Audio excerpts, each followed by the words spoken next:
ये कहानी है एक भारतीय सैनिक कैप्टन अर्जुन की, जो बर्फ से ढकी सीमा पर तैनात है।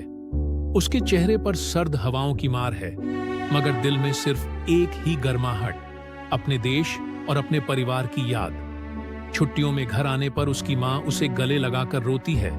पिता गर्व से कहते हैं, मेरा बेटा देश की रक्षा करता है, और पत्नी मीरा उसकी राह तकते तकते थक चुकी होती है, मगर कभी शिकायत नहीं करती।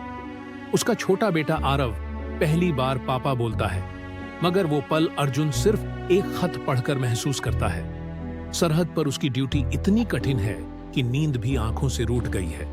फिर भी जब गोलियों की आवाज गूंजती है तो वो सबसे आगे खड़ा होता है।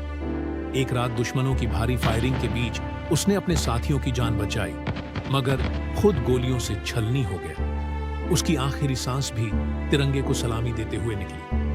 कुछ दिनों बाद जब गांव के दरवाजे पर तिरंगे में लिपटा उसका पार्थिव शरीर पहुंचा, तो मां की आंखों से आंसू रुकते नहीं थे। पत्नी की चुप्पी दर्द से भरी थी और मासूम आरव पूछ रहा था, मां, पापा फिर कब आएंगे? उस पल पूरा गांव रो रहा था, लेकिन साथ ही सीना चौड़ा करके गर्व भी कर रहा था कि उनके बीच एक ऐसा सिपाही जन्मा जिसने अपनी जान देकर भारत मां की लाज रखी। शहीद अर्जुन आज इस दुनिया में नहीं है, मगर उसकी कुर्बानी हर भारतीय के दिल में हमेशा जिंदा रहेगी, क्योंकि जब तक ऐसे बेटे इस मिट्टी पर जन्म लेते रहेंगे, कोई ताकत भारत मां को झुका नहीं सकती।